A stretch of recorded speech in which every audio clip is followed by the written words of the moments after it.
Everybody, welcome to day 2, Breakfast with Bob from Clash, Miami. My name is Bob Babbitt. We're brought to you by SFuels, HOKA, Master Spas, deboer, wetsuits, Premium Plus Sports, and of course our Challenged Athletes Foundation, the big unit. Mr. Sam Long joins us. 15 career wins already? Yes, sir. 15 career wins. And check this out before we get started. You know, it's Breakfast with Bob. But we're going to have a little coffee with Bob. We came prepared. Got some money for me and everything.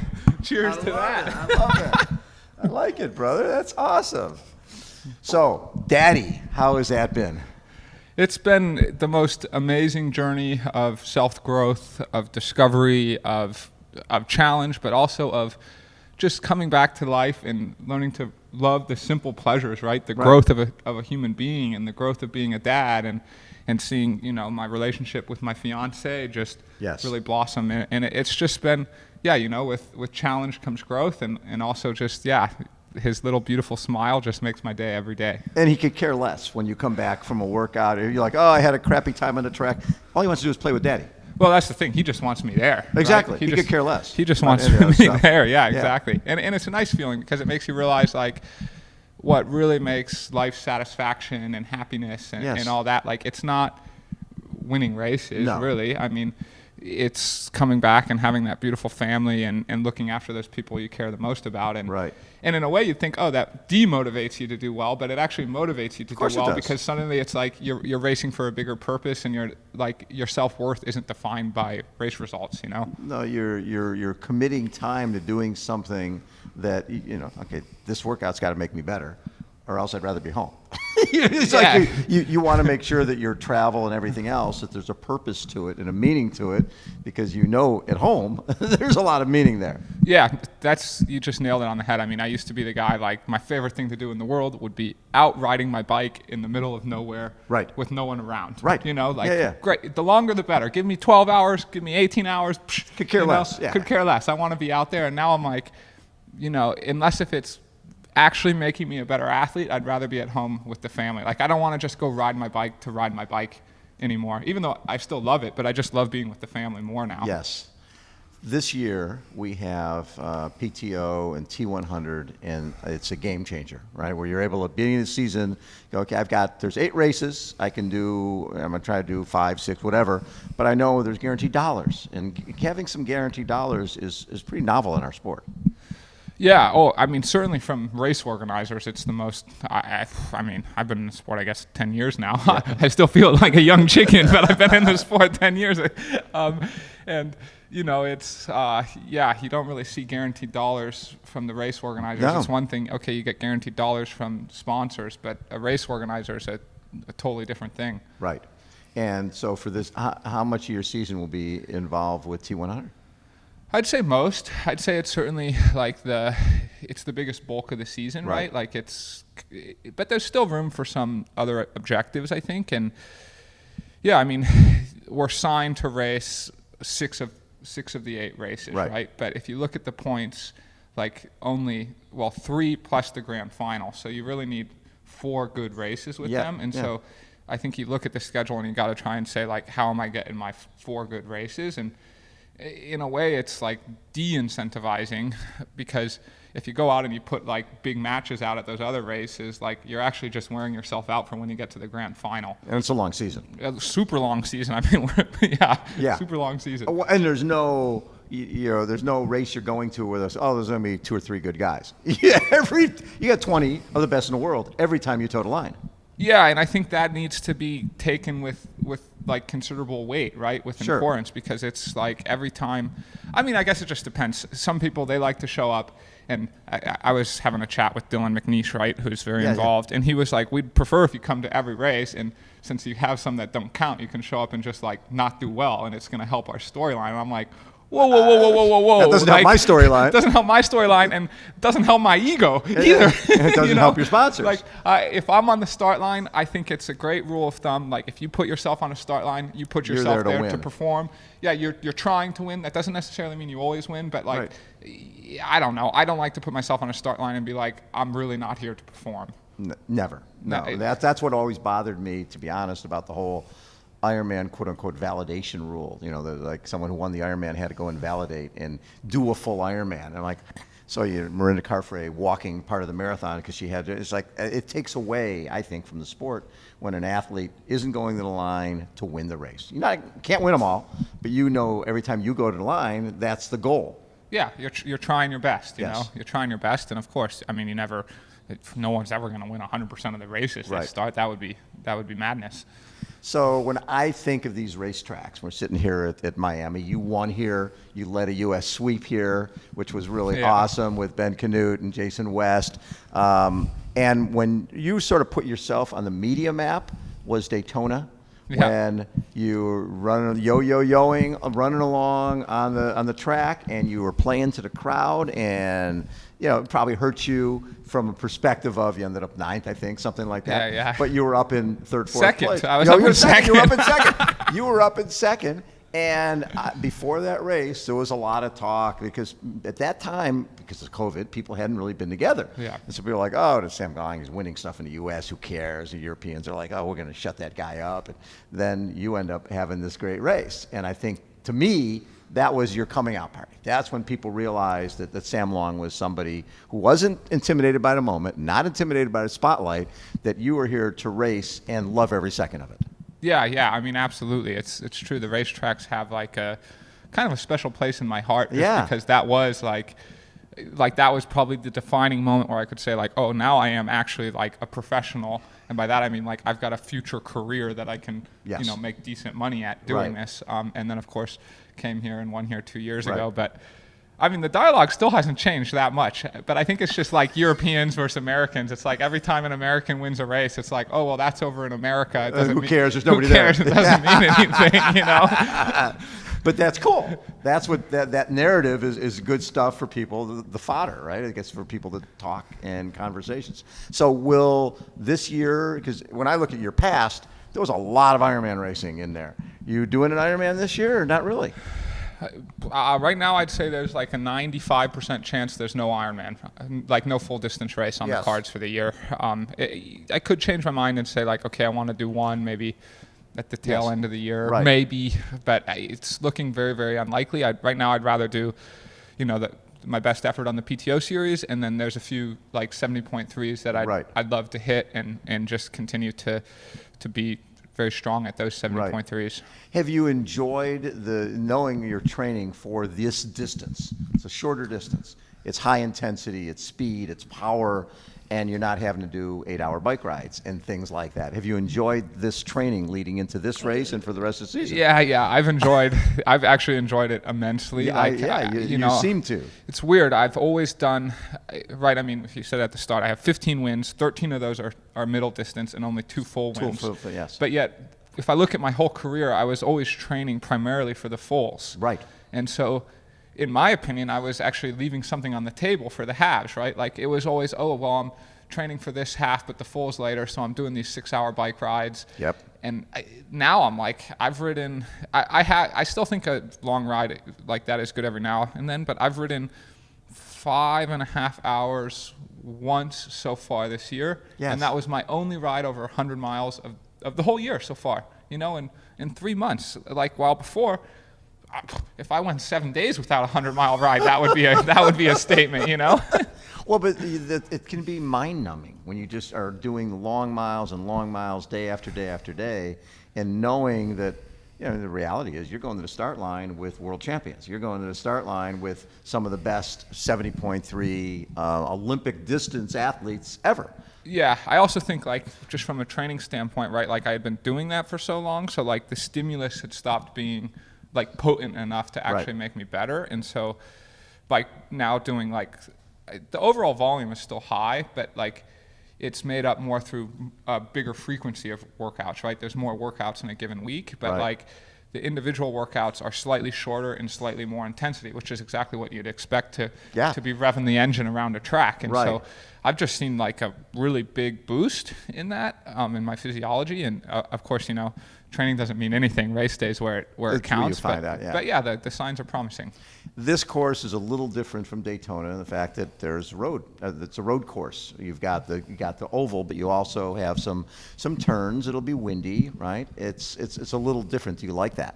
Yeah, this course, I highly prefer this course over Daytona. Over Daytona? I just think like Daytona, it's kind of just like it's like a gerbil wheel, you know, like the speed gets going and like stay there. How long can I hold this? If you're in the front pack of that swim, then boom, you're just on the gerbil wheel and you're in there and you can't get pushed out. And here it's like, okay, you're on the gerbil wheel, but every 4 minutes, the gerbil wheel stops and you got to accelerate it again. And I think that makes it like a truly equal and fair race for everyone. Yeah. And the whole idea with the 20 meters, it's more of a real time trial, right? It's you against the course. Yeah, I mean that's why it's like hats off to the T100 tour, right? Like I think they've given and taken things in the right places. The swim's a little longer, so the swim's more important. But then they've added a 20-meter draft rule, so okay, the bike's more important. Yeah. And then you add up those two factors. Well, then guess what? Suddenly the run's a whole lot harder when you're sitting at 20 meters than when you're sitting at 12 meters. So all three of the sports are individually harder because of that. Yes. And that makes it like then suddenly the whole event is exponentially harder, right? What do you look at when you look back on your career as maybe a race that was a turning point for you? Was it Daytona or was it another race where you felt like, okay, I can compete with the best in the world? Yeah, I mean, I feel like there's so many turning of the pages of like, you know, when you start in this, you're like, there's going to be that one moment that defined when I made it. But I feel like for me, there's just several. Like, yes, obviously, okay, your first race win, like you think that's really significant. That was 70.3 Chattanooga in 2019. Yep. And okay, then you feel like, okay, I'm with the big dogs. But then you start to realize, well, okay, maybe all the big dogs weren't at that race. they were in Europe. Yeah. And then from a sponsorship standpoint, yes, certainly when you win your first Ironman, right, especially back then, you know, I think middle distance is more prominent now. But okay, then you win your first Ironman, and then you go, now I've really made it. So those are two. And then, then you know, the third would be like, okay, then I came out at Daytona, and like didn't win, but you know, competed on the world stage. So made a statement. Like, that's made a the statement third. Yeah. Then the fourth would be like, you know, St. George 2021. I had a big sprint finish with Lionel. Okay, I'm second place. Yes. But like that was then from a media standpoint huge. When I made it. And suddenly then people were talking about me, you know? Right. And then the fifth one would be then when I was like second at 70.3 Worlds, right? That was kind of like the final thing of like, okay, now like I've gone and I've been second on the world stage. So like surely now with those 5 things I've made it. But like that's 5 breakout races. It's not one moment. Yeah, it's never one moment. It's never one moment. I was talking to Sebastian Kienle years ago, and he said the same exact thing. He says this is a sport that you build in gradually, and all of a sudden this makes you okay. In Germany now people know me, and now people know me in the world. Yeah, exactly. And now I'm winning the Ironman, and everybody knows me. Exactly. So it changes. It changes over time. When for this year, like you said, there's 8 of them. You can do as many of them as you want. Balancing it with the fact that this is a long-ass season. This is first weekend of March, and we're talking about racing through November and potentially December. How do you balance that? Yeah, I mean, I think I'm certainly willing to try new and different things, right? I mean, I think when you're given a different schedule, then obviously trying the same thing on a different schedule is not going to be successful. So I've actually, basically I have 2 seasons within 1 year here. Okay. And so like, you know, season 1 is now, and it's basically through May. Right. And then I'm going to take an off season, and then I'm going to do season 2, starting like July 1st, yes. you know? And so I'm aware that like in July and August, I'm not going to be anywhere close to where I probably normally am in July and August, but there's no big races really in July and August right now for me. But then the idea is that then by December or end of November, I'm like firing on all cylinders again, while most years you get to the end of November and you're like, fumes. You're like, God, get me to the end of this thing. So like I felt like, okay, I had to come up with something different based off my previous experience of like, you've still got all the miles in you in December, but you're just mentally you're worn out, physically you're worn out, and you just don't have that tank full like I think you need to if you really want to crush it. It was fascinating. Years ago, Chris McCormick, who I'm sure you're aware of, he would always win Ironman Australia, and then he'd go and kill everybody at Challenge Roth, and then he'd go to Kona and get his doors blown off or drop out. And Mark Allen told him, listen, you can do an early season race. Yeah. You can do these early season races, but you can't be fit 3 times in a season in terms of peaking for a major event. So you got to go to Roth not in great shape. And he ended up winning anyways, but that was a year he finished, he ended up running a 2:49 and got 6th in Kona. It changed the way he thought, because it's a long-ass season. I like the way you're breaking it down into 2 seasons, because you sort of have to. Yeah, it's 2 seasons, and each season has basically one peak. And I think a peak changes if you're doing a full distance race. I think it's 1 race is the peak. I think if you're doing middle distance, like that peak can potentially be a time frame that lasts a few weeks, right? Exactly. Like last year we had 70.3 Worlds and Singapore. Yeah. Although we all tried to have a double peak, that didn't happen. But we tried. We got double sick. Yeah, exactly. We got double sick. That's hard. Will you, with this year, a ton of travel? Well, see, that's another interesting thing to think about. Especially as a daddy, too. As a dad, and I do everything I can to minimize travel. And I think, for one, it's to spend time with the family, but I also for 2, it's performance. But I think maybe the biggest is like longevity in the sport. I just think you log that many international trips all the way across the world, and those take a toll on you. And, I want to be doing this a long time from now. And so my hope is every year I try and minimize the travel as much as I possibly can, with the hope that, that might extend my career by a year or 2 at the tail end of it. When you were racing Xterra and, going to those races every single weekend, those are brutal. Those races are brutal. And then looking at the paychecks and going, this isn't going to work. Was it a tough decision because you were a good Xterra guy? Yeah, I think it happened I loved my Xterra days. Yes. Actually, I loved them, and you look back and you reminisce on that time. I was sleeping out of an F-150, driving from race to race. I have a crazy story too, a crazy story. So I figured out how to get free breakfast. I shouldn't even be telling this on here, But okay, you find some parking lot, you sleep in the back of your F-150. Yes. You wake up. You got no food, right. So what do? Well, you drive into the Holiday Inns, you park in the back, it says free breakfast. Well, it doesn't say the caveat if you have a hotel room. So you go in, you get your free breakfast, you hit the road, and then you're at the Xterra race. And I look back at that time as and at the time, you win an Xterra $2,300. To me, $2,300 felt like a lot of money for me at the time. You're getting free breakfast. You're sleeping in your truck.